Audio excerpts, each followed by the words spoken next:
반가. 안녕하세요. 박용덕입니다.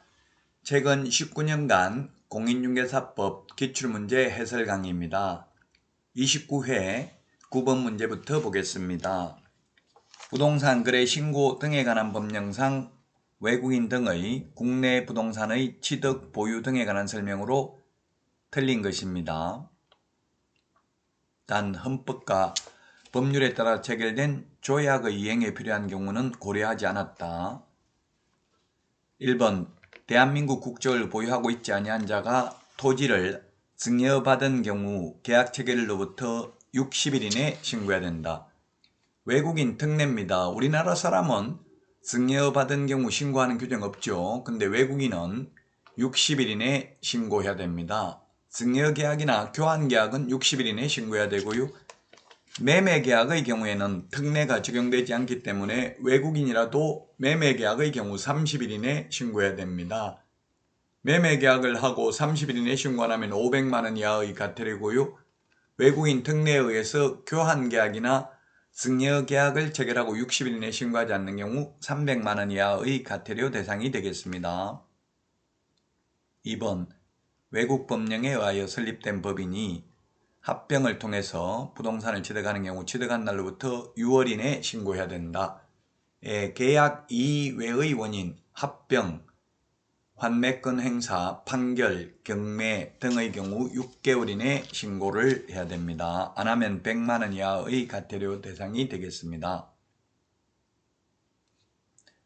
3번 계속 보유 신고도 6개월 이내입니다. 대한민국 국민이 외국 국적을 취득한 경우 또는 대한민국 국적을 상실한 경우 계속 보유하려면 6개월 이내에 계속 보유 신고를 해야 되고 안 하면 100만 원 이하의 과태료입니다.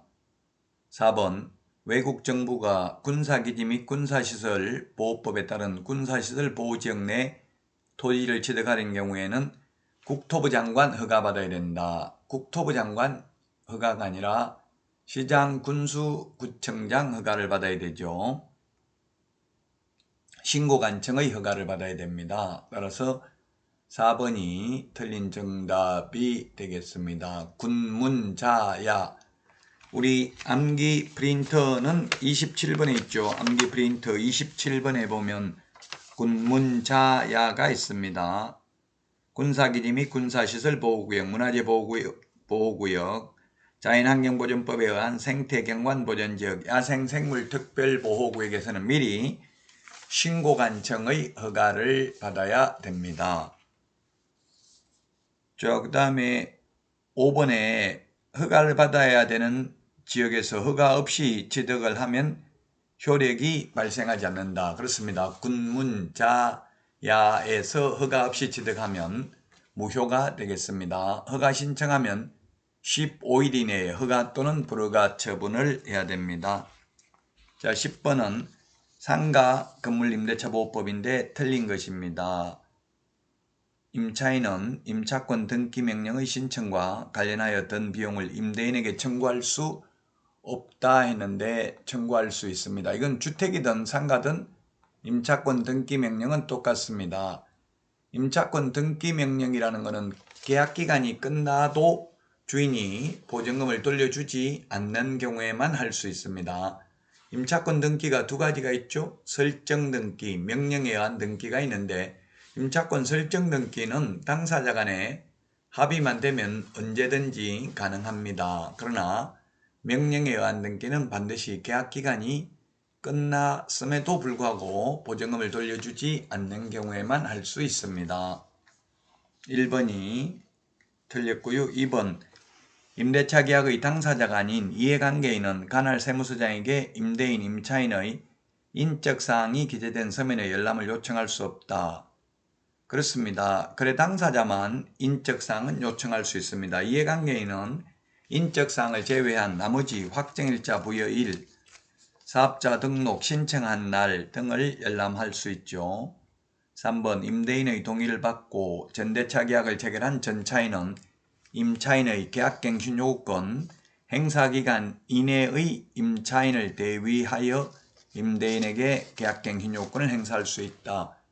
그렇습니다. 임차인이 가령 1년 계약 체결했다가 5년간 장사를 하고 전대차 계약을 체결했다면 전차인은 임차인의 남은 기간 5년 범위 내에서 계약갱신 요건을 행사할 수 있는 거지. 전대차 계약을 체결한 날부터 10년 범위 내에서 계약갱신 요건을 행사할 수 있는 것은 아닙니다. 4번 임대차는 그 등기가 없는 경우에도 임차인이 건물의 인도와 법령에 따른 사업자 등록을 신청하면 그 다음 날부터 제3자에 대하여 효력이 생깁니다. 다음 날부터죠. 당일이 아니고 그 다음 날부터 효력이 생깁니다. 5번 임차인이 경제사정의 침체로 상당하지 않게 된 경우 당사자는 장래의 차임, 감액을 청구할 수 있다.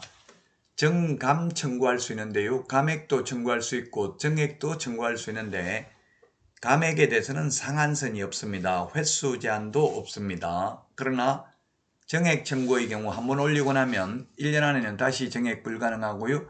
정액 청구는 원칙적으로 5%를 초과할 수 없습니다.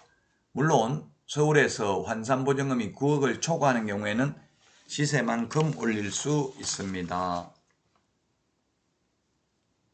자, 다음은 11번입니다.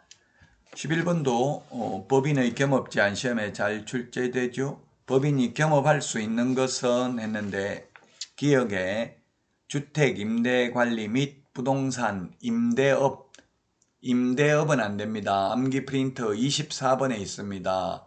주택 상가 임대 관리 대행 가능합니다.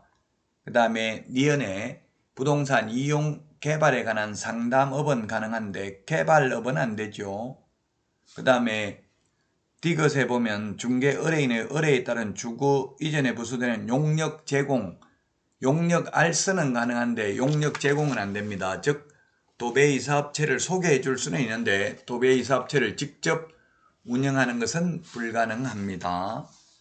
그 다음에 리얼 주택, 상업용 건축물 분양 대행은 가능합니다. 택지 분양 대행은 안됩니다. 그 다음에 국세징수법에 의한 공매대상 부동산에 대한 입찰 신청들이 가능합니다. 경공매 매수 신청들이 가능하죠. 그래서 5번입니다. 다만 민사집행법에 의한 경매부동산에 대한 매수 신청들이 입찰들이 하려면 지방법원장에게 등록하고 그 감독을 받아야 됩니다. 다음은 12번 문제 보도록 하겠습니다. 인장 등록 틀린 것은 했는데 1번 개공, 소공, 업무개 시전에 인장 등록해야 됩니다. 보조원은 인장 등록할 필요 없죠. 계약서 확인설명서에 찍을 도장을 미리 이 도장을 앞으로 계약서에 찍겠습니다 하고 도장을 찍어서 제출하는 것을 인장 등록이라고 합니다. 2번 등록인장 변경 등록은 7일 이내에 해야 됩니다. 그리고 법인의 경우에는 상업등기규칙에 따른 인감도장이어야 하기 때문에 인감증명서를 제출해야 되고 개인은 7mm 이상 30mm 이내의 실명도장을 찍어서 제출하면 됩니다. 그 다음에 4번은 분사무소인 경우 법인의 대표자가 보정하는 인장을 등록할 수 있습니다. 안 할 수도 있습니다. 하려면은 분사무소 소재지가 아니라 주된 사무소 등록관청에 해야 됩니다. 안 해도 되는데 하려면 주된 사무소 등록관청에 해야 된다. 그래서 5번이 틀린 정답이 되겠습니다. 자, 여기까지 하고 다음 시간에 찾아뵙겠습니다. 여러분 수고하셨습니다. 안녕.